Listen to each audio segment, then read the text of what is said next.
E eu quero fazer uma pergunta para você. Essa pergunta, ela pode mudar o seu destino. A quem você serve? Quem tem o seu coração?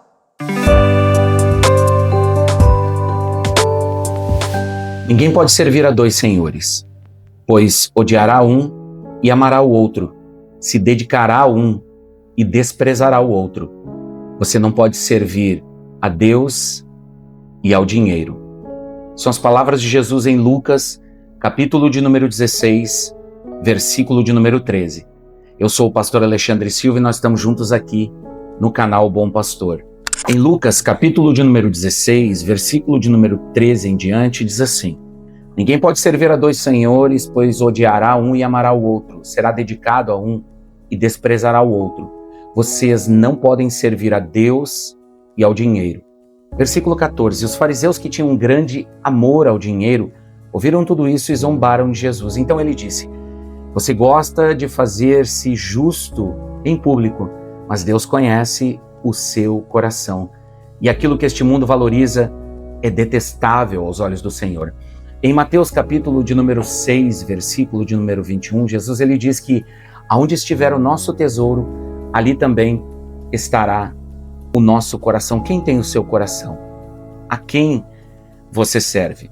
Lucas capítulo de número 16, 18 e 19, Jesus ele nos traz uma poderosa lição a respeito do dinheiro, do que realmente tem valor e daquilo que tem preço. E ele nos fala da verdadeira riqueza, aquilo que deve enriquecer em nossas vidas de fato, o que tem o nosso coração. Porque as riquezas de dentro, elas têm o poder de enriquecer ou de orientar tudo que está do lado de fora. As riquezas de dentro, elas orientam e regulam as riquezas de fora. Uma das coisas que nós precisamos entender é que o texto bíblico, a Bíblia, nunca foi contra o dinheiro, mas sim contra o amor ao dinheiro. Olha o que diz em Lucas, capítulo de número 18, versículo também de número 18.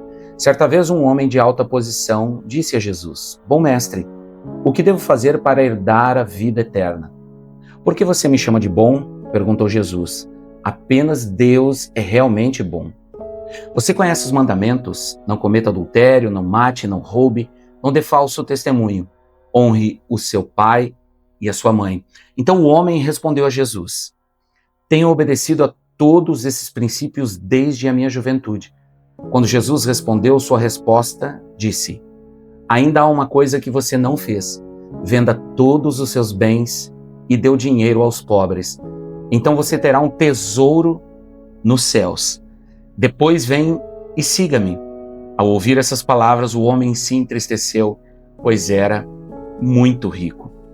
Ao ver a tristeza daquele homem, Jesus então disse: Como é difícil os ricos entrarem no reino de Deus. Na verdade, é mais fácil um camelo passar pelo buraco de uma agulha que um rico entrar no reino de Deus. Jesus estava usando realmente uma linguagem exagerada. Agora, o contexto destes versículos é o seguinte: é mais fácil um camelo passar no buraco de uma agulha do que alguém que ama o dinheiro mais do que tudo entrar ou herdar o reino dos céus. Versículo de número 26. Aqueles que ouviram isso disseram: Então quem pode ser salvo? Jesus então respondeu: O que é impossível para as pessoas é possível para Deus. E no versículo 28, Pedro então declara que deixou todas as coisas por amor a Jesus.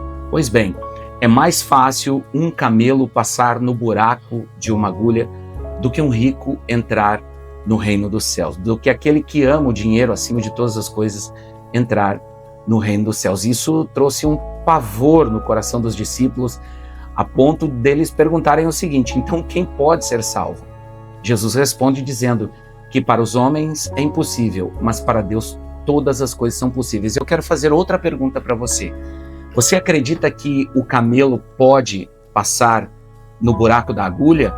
E se eu disser para você que o camelo passou no buraco da agulha no capítulo de número 19, Lucas, capítulo de número 19, que diz assim: Jesus entrou em Jericó e atravessava a cidade. Havia ali um homem rico chamado Zaqueu, chefe dos publicanos.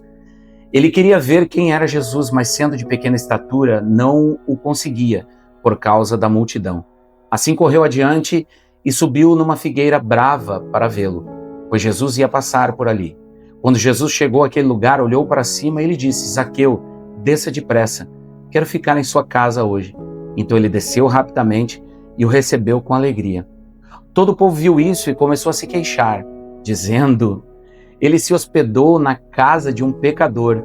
Mas Zaqueu levantou-se e disse ao Senhor. Agora preste atenção no que Zaqueu disse ao Senhor. Olha, Senhor, estou dando a metade dos meus bens aos pobres. E se de alguém extorquir alguma coisa, devolverei 4 vezes mais. Jesus lhe disse: hoje houve salvação nesta casa, porque este homem também é filho de Abraão. E não é que o camelo passou no buraco da agulha.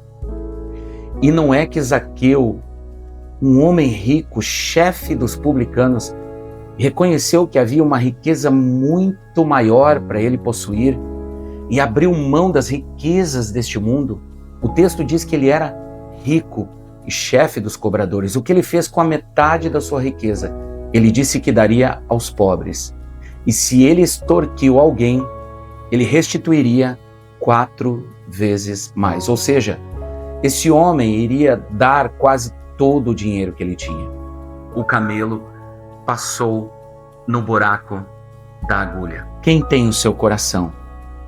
Qual é a sua maior riqueza? Qual é o bem mais precioso que você tem? O que realmente tem valor e aquilo que tem preço em sua vida? Qual é o preço da sua família?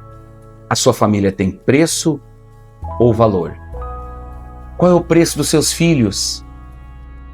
Quanto vale a sua família? Ah, meus amigos, como é importante nos dias de hoje entendermos aquilo que tem preço e aquilo que tem valor. Porque aquilo que tem preço pode ser comprado, mas aquilo que é valioso permanece, não pode ser vendido. Por isso eu falei anteriormente nesse vídeo, que as riquezas que você tem em seu coração, elas orientam e regulam as riquezas de fora. Aquilo que você tem de mais precioso em seu coração é o que vai orientar e também dar valor para aquilo que você tem do lado de fora, a saber, sua família, seus filhos, seu cônjuge e tudo mais, seus relacionamentos, sua fé, seu amor a Deus, a palavra, a presença de Deus. Todas essas coisas, elas vão ser orientadas e reguladas por aquilo que você mais ama em seu coração. E eu termino novamente citando Mateus capítulo de número 6, versículo de número 21, que é onde estiver o seu tesouro, ali também estará o seu coração. Que Deus abençoe sua vida poderosamente. Em nome de Jesus.